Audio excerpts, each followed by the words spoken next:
좋은 날입니다. 오늘도 말씀 안에 승리하는 하루 되시기를 기도하겠습니다. 오늘 생명의 산 본문은 에베소서 5장 15절부터 21절입니다. 오늘 본문에서는 15절부터 16절에서 성도로서 지혜로운 삶을 살아갈 것을 권고하고 17절에서 21절까지 그 구체적인 삶의 방법을 제시합니다. 이 구절들을 통해 하나님께서 무엇을 말씀하시는지 살펴보도록 하겠습니다. 15절부터 16절입니다. 그런즉 너희가 어떻게 행할지를 자세히 주의하여 지혜 없는 자같이 하지 말고 오직 지혜 있는 자같이 하여 세월을 아끼라. 때가 악하니라. 바울은 앞선 절에서 사랑받는 하나님의 자녀로 빛의 열매를 맺는 삶을 살아야 할 것에 대해 도전한 후에 그 삶을 살아가기 위해 지혜롭고 성령 충만한 삶을 살아갈 것을 권면합니다. 그래서 15절에서 이방인 성도들에게 너희가 어떻게 행할지를 자세히 주의하여 지혜 없는 자같이 하지 말고 오직 지혜 있는 자같이 행하라고 말합니다. 자세히 주의하라는 말을 직역하면 정확히 봐라 라는 뜻입니다. 자신이 어떤 삶을 살아야 할지 그리스도의 기준 안에서 정확히 봐야 한다고 말하는 것입니다. 그래서 지혜 없는 자같이 하지 말고 지혜 있는 자같이 하라고 말합니다. 여기서 말하는 지혜 없는 자와 지혜 있는 자는 앞선 8절부터 14절에서 말했었던 어둠 가운데 있는 자와 빛 가운데 있는 자와 같은 대조를 보여줍니다. 지혜가 없는 자는 하나님과의 언약을 저버리고 음행하며 자신의 육신의 소리를 듣고 쫓는 자들입니다. 그와 대조적으로 지혜 있는 자는 하나님의 음성만을 듣고 따라 빛의 열매를 맺는 자들입니다. 잠언 1장 7절에서는 하나님을 경외하는 것이 지식의 근본이라고 말합니다. 그래서 지혜 있는 자와 같이 하라는 말은 자신의 육신의 소리를 쫓는 것이 아니라 여호와를 경외하여 그분의 음성을 듣고 쫓는 삶을 도전하는 것입니다. 바울은 16절에서 지혜 있는 자와 같이 하여 세월을 아끼라고 말합니다. 여기서 세월의 원어는 카이로스로 시, 분, 초로 따지는 물리적인 시간이 아니라 특정한 때를 말합니다. 성경에서는 주로 하나님의 구원의 시간표를 말할 때 사용됩니다. 아끼라의 원어 엑사고라조는 구속하다, 속량하다, 사다라는 뜻입니다. 그래서 세월을 아끼라는 말을 직역하면 특정한 때를 사라라는 뜻으로 하나님의 때를 값을 주고 사라는 말입니다. 이 말은 깨어서 하나님의 말씀을 찾고 구하는 수고를 하여 진리를 깨닫고 하나님의 때에 그 기업을 받는 아들이 되어야 한다는 말입니다. 바울은 때가 악하기 때문에 세월을 아껴야 한다고 말합니다. 깨어서 하나님의 말씀을 찾고 구하고 깨달아 기업을 받는 아들이 되지 않으면 이 악한 세상에 순식간에 넘어질 것이기 때문에 도전하는 것입니다. 17절입니다. 그러므로 어리석은 자가 되지 말고 오직 주의 뜻이 무엇인가 이해하라. 바울은 때가 악하니 지혜가 없는 어리석은 자가 되지 말고 오직 주의 뜻이 무엇인가 이해하라고 말합니다. 어리석은 자가 되지 말라라는 말은 앞선 15절에서 지혜 없는 자같이 하지 말라는 말에서 행동적인 요소까지 포함하는 의미의 단어로 지혜를 갖고 빛을 비추는 그리스도인으로서 살아가라는 표현을 하는 것입니다. 이해하다의 원어 쉬니에미는 이해하다, 지각하다, 들음으로 받아들이다 라는 뜻입니다. 이는 악한 때에 주님의 뜻이 무엇인지 들음으로 받아들이는 실제적인 애를 써야 한다고 말하는 것입니다. 18절입니다. 술 취하지 말라. 이는 방탕한 것이니 오직 성령으로 충만함을 받으라. 바울은 이방인 성도들에게 술 취하지 말라고 말합니다.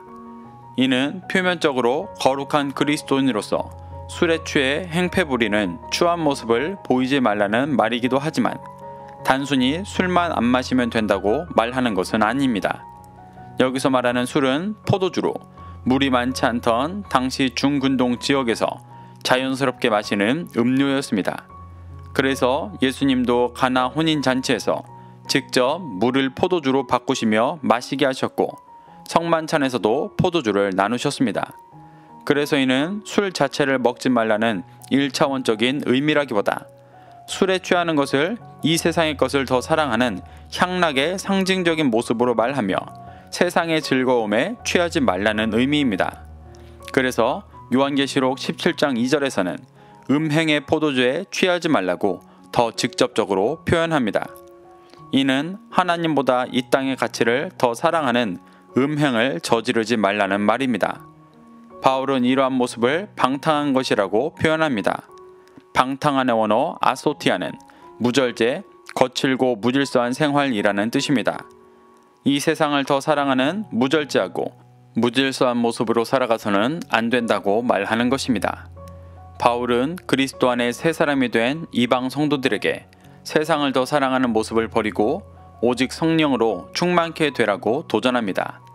하나님의 사랑받는 자녀로서 세상의 빛이 되기 위해서는 이 땅의 가치에 무질서하게 취해 있는 모습이 아니라 그 육신의 모습이 다 부인되어지고 오직 성령으로만 충만케 채워져 진리의 말씀을 전하고 빛의 열매를 맺어야 합니다. 바울은 그 삶을 살아갔고 사랑하는 이방 성도들에게도 그러한 삶의 모습을 도전하고 있는 것입니다. 19절입니다. 시와 찬송과 신령한 노래들로 서로 화답하며 너희의 마음으로 주께 노래하며 찬송하며. 바울은 성령으로 충만함을 받으라고 말한 후에 시와 찬송과 신령한 노래들로 서로 화답하여 마음으로 주께 노래하며 찬송하라고 말합니다. 성경에서 주님을 찬송하고 신령한 노래를 부른다는 것은 단지 좋은 곡조를 흥얼거리는 것이 아니라 진리의 선포이고 고백입니다. 다윗이 쓴 수많은 시편과 성경 곳곳에 있는 모세의 노래나 미리암의 노래 등의 신령한 노래들을 보면 모두 하나님과 구원의 일을 찬양하는 진리의 선포이고 고백인 것을 볼 수 있습니다. 바울은 성도들에게 성령으로 충만함을 받아 진리의 말씀을 깨닫고 선포하며 고백하는 일을 마음 다해 해야 한다고 도전하고 있는 것입니다. 또한 이는 적극적인 증인의 삶을 도전하는 것이기도 했습니다. 20절부터 21절입니다. 범사의 우리 주 예수 그리스도의 이름으로 항상 아버지 하나님께 감사하며 그리스도를 경외함으로 피차 복종하라. 바울은 항상 예수님의 이름으로 아버지 하나님께 감사하라고 말합니다. 그리스도의 이름으로를 직역하면 그리스도의 이름을 통하여라는 뜻입니다. 이는 오직 그리스도를 통하여만 하나님께 나아가 감사와 기도를 드릴 수 있음을 보여줍니다. 바울은 이방인 성도들에게 그리스도의 이름을 통하여 항상 하나님께 감사하라고 말합니다.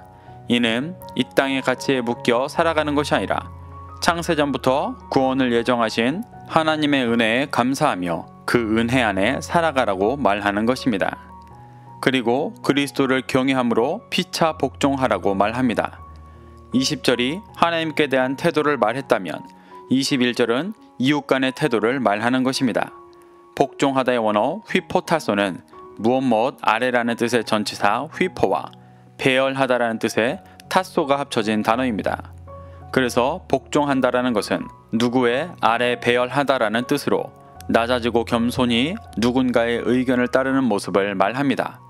바울은 한쪽이 일방적으로 상대방보다 낮아져 복종하라고 말하는 것이 아니라 피차간에 복종하라고 말합니다. 이는 우리를 구원하시기 위해 자신을 드리는 가장 겸손한 일을 하셨던 예수님과 같이 상대방의 구원을 위해 자신을 드리는 겸손한 그리스도인의 삶을 서로가 살아가라고 말하는 것입니다.